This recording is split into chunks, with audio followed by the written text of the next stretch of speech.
Hey guys, welcome back to a new video tutorial. Now, it's finally that video that I said I was going to make. I've already done the normal version of this video, but now we're going to be doing the Android version, which is a remote administration tool on Android. And before we begin, let's start with a little disclaimer. So, this program or piece of software, like the other one, is only to be used to monitor people that you have strict permission from. So if you are a parent looking after your child, then this program is ideal because it will let you make sure that they are safe with whatever they're doing, and you can track them and things like that, and it will stay completely safe. So this cannot be used for any kind of black hat activities, and I won't go into any of them, but this video can't be used for any of that. This is simply how to set up the DroidJack application to monitor your child's phone, and you can make sure they're staying safe and all that stuff, and also restrict them from doing certain things on the phone.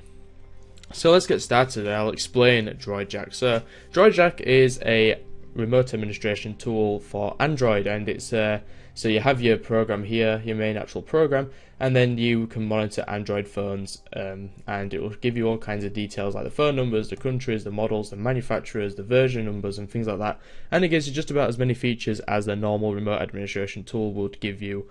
So DroidJack is paid for. It does cost some money. It costs $210 for the lifetime package, although you might be able to sort something out with the developer whose name is here, but I spoke to the developer and we made a deal, and hopefully this video will appear on his website teaching you people who buy it and use this tool how to set it up. So that's the idea and intention of this video, so I can show you guys how remote administration tools work on Android, and it will also let his customers basically know how to set up the product that they just bought.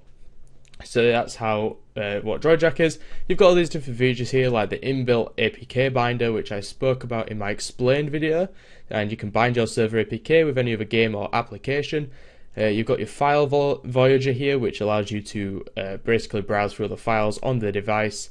You've got the SMS tracker, which allows you to browse through the SMS messages on the device. The call manager, exactly the same, and you can listen to call conversations that are made on the device, retrieve phone logs and things like that.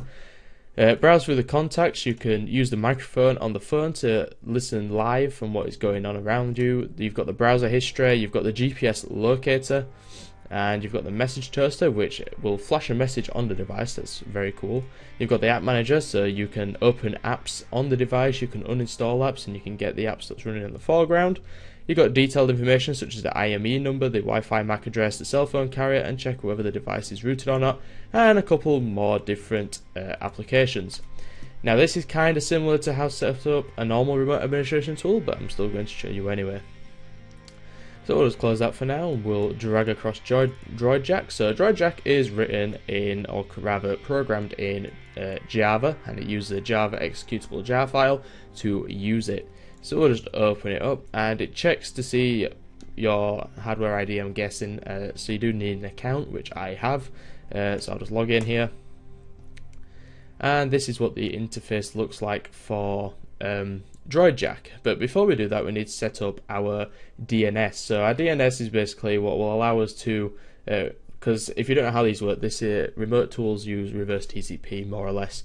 So instead of them having to port forward, the other person that needs to port forward is you, and that is how I'm going to do this. So instead of using our IP address, you can see here we'd normally type in our IP address here, but we're actually going to use our dynamic DNS, and we're going to be using no IP for this. So we'll just head on over to no-IP, and we're going to go into no IP here. And basically what this will do is keeps your hostname synced up to your IP address. So if your IP address changes, it won't matter because your hostname will always equal your current IP address. But if we use that IP address in this section here, like I have, that IP address might change and you'll lose all your contacts, or rather all your the people that you are monitoring, so loved ones and things like that. So if your IP address accidentally changes, then bye bye to all of them. So you need to sign into your account or create an account. It's free, so I'm just going to sign in here. I think that's probably what my user ID is. Worth a shot anyway. I've got so many accounts with these guys. I'll obviously be blanking out my IP address, hopefully, and we're going to go over to manage hosts. And you can see here I already have created a host, but I'll just remove it for the sake of this video. And then you're going to need to add a host. So yours will look like this, and you're going to click on the orange button that says add a host, and you're going to type in your host name. So I'm just going to type in droidjack.ddns.net. The DNS host A is going to be selected. Your IP address will be in this box here. You don't need to worry about anything else here. Just press add host. And that already exists, so we'll just select, let's see, we'll just go back to zapter.org and we'll add that host. So we've got our host name here, and now what you need to do is download the client. So we're going to click on download client, and this is the DUC, which is the dynamic DNS update client. You just want to download that. It's very small, not very big at all. It's 236 kilobytes even, and we're on version 4.1.1. So once you've downloaded that, just install it and you're all good to go. And then we're going to open it up, so DUC, and it will sync up automatically. So you'll need to log in, so you've got you'll click on the edit button here and log in there, and it'll log you in, and then you edit your hosts, so you'll select your host name and press save, and that will make sure that everything is updated, and you can just minimize that, we don't need that anymore. Okay, let's generate our APK file. So you need to give your name, this is the application name that will be used to name the application, obviously. So this is what it'll appear with, this is what it will look like in the launcher. So we'll just call this, let's call it Google Chrome. The file name is whatever it's going to be .apk, so I'm just going to put Chrome.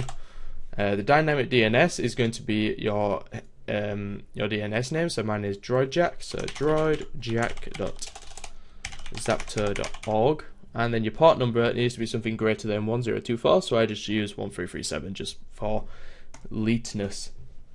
And then if you're going to bind it to another APK, you will browse it and select the APK file from there, but I'm not going to for this video, just because I don't have an application to my hands right now. And you can use custom icons as well and choose your icons there. So I could use a Chrome icon, for example, and the dimensions have to be 96 by 96, and you can use a custom application there, custom icon even, to give it more authenticity. You also have stealth mode here, which hides the app from the launcher and also removes it from the process tab, which might not work on some Androids. We're not going to use that, but you can use it if you want. And if you're interested in the phone I'm going to be using a HTC One M8 with running CyanogenMod 12, I think what version we're on right now.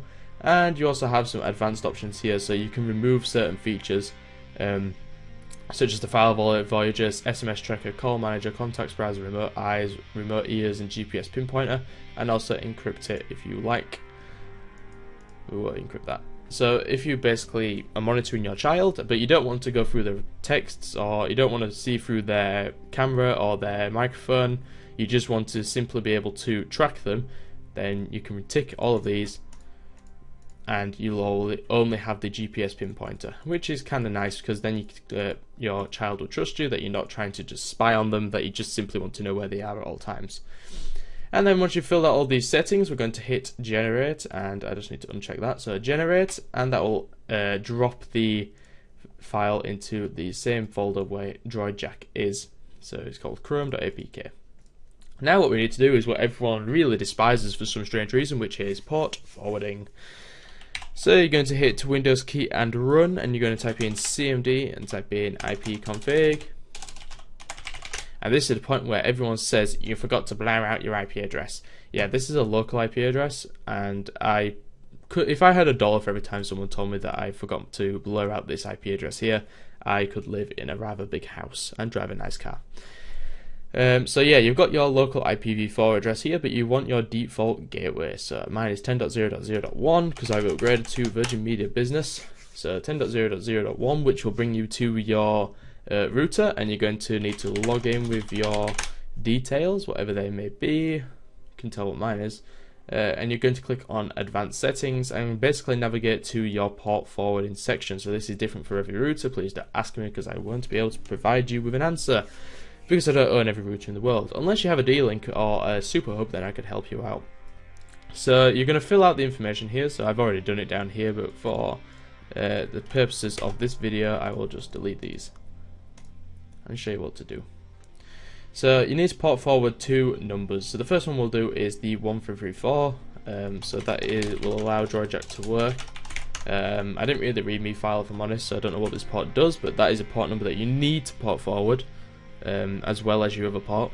It's very important that you do, and you need to put in your IP address, your local IP address for the machine that DroidJack is running on, so 105. and just make sure your start port and end port is 1334, and you've given it a name, and it's TCP and UDP, and press add rule. And then we'll add another one, which is going to be DroidJack 1, and then you need to add the port number that you set in the APK file, so that's 1337. And to the same IP address, I'm going to click add rule and then press apply, which will enable them to do it. So we're all ready to go now. We've got our APK file, we've port forwarded. You can use can you see me to see if we can see each other on the port. So if I do 1337, you can see it will say success, hopefully, maybe not. If it doesn't, you just need to know it will work. So let's see how that goes. So it says that it can't just because we're not actually listening. So let's see, reception, listening for new connections.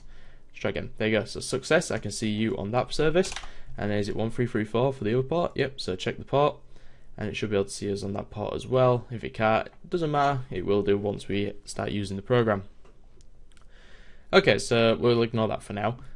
We need to get our Chrome APK file and put it onto the phone. So for me, I'm just going to use a USB because I am prepared. Plug in the phone.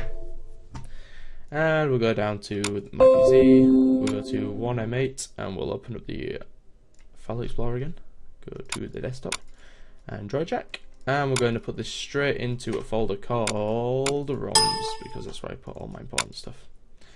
Okay, so we'll just put it in the SD card root. So we'll drag across to Chrome the APK file, and now we can install it. So the person does have to install the APK file, so I'm not going to show you that because I don't have the screen broadcaster enabled, but I will do towards the end of the video when I do some editing magic. So I'm just going to install the application really quickly. So this is where you need to be creative with your file names. Obviously someone will have to download this on purpose unless you get hold of their phone. So I'm going to install the Chrome APK file. I'm going to next install it, and it will pop up on, there we go. So what we have here is the phone number. It hasn't found the phone number. It does say right in the README file, but I don't have it to hand. But if you buy the program, you'll obviously know why sometimes it doesn't display a phone number. You have the model, so you can see it's an M8 and it's a HTC M8. You've got the version number, so we're on 5.1.1. We've got the IP address, the ID number of the phone, the app that it's running, and the idle time. If you right click, you get all your different settings here, so I can go into detailed info and it will bring me certain features about the phone. So you can see that I'm on the carrier EE, I'm running Android version 5.1.1, version name Lollipop MR1. Got other important stuff here, including the rooted if it's not or if it is or not. And what we'll bring up as well is the app manager. So it is quite a slow application, I'm guessing because it will get all the information and then send it to you.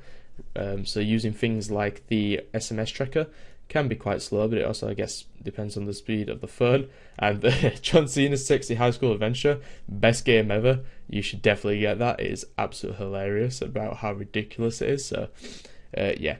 So if I click on any of these apps, it will actually open it up on the phone as well. So I'm going to do some editing magic, and the phone will be in the bottom corner of this screen, so you can see exactly what's going on. Okay, so I've installed the screen recorder. I promise I didn't Google how to do it. There we go. I just wanted a name for the application, if I'm honest. Okay, so we've got the phone recording the screen right now, so we'll go back to DroidJack here. We'll open the application manager, and what we're going to do is open up, let's see, we'll open up a phone, let's see, I need something that's not going to be too revealing. The SoundHound application. So we'll just click SoundHound, and what will happen is it will open it up on the phone. So let's double click that. You can see that it starts sending, and it opens SoundCloud up on the phone. So you can see that on screen now. Awesome stuff. And you can also choose other things from the settings menu. So I'll show you if we just go home on the phone and close all that. So the application itself actually does display. So you can see, let's find the application here. That the application is going to be with Google Chrome. There we go. That's what the application looks like. And when the person actually opens it up, it's just a simple app that says button. It doesn't say anything else, it just says button. They might uninstall it, they might not. If it's stealthy, then they probably won't.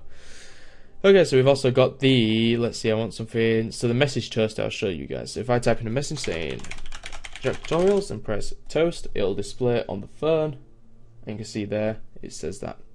We've also got the contact browser, SMS tracker, file voyager. We'll just look at that for now because I don't want stuff to, this is my personal phone. So you can see we've actually got all our things here. So if we go to SD card here, it might take a while to learn about it because it gives you these little messages down here. So we've got SD card and SD card / music, Android, things like that. So yeah, that is how to install and set up a DroidJack. It is a really useful program, worth the money if you're going to be using it to look after your loved ones, because their safety, you can't put a price on that, of course. So thank you very much for the developer of DroidJack for providing me with a trial copy of the DroidJack software so I can give you a video about it. You've also got other things here like the about if you want to learn about the designer and the developer, and the lounge which comes with different with comments and suggestions and things like that with what's going on, and also different themes if you like that kind of thing, and also where you want the position to be of the menu. Very creative stuff. So yeah, that is the end of this video tutorial. If you enjoyed it, please like, comment and subscribe, and I shall see you again in the next one.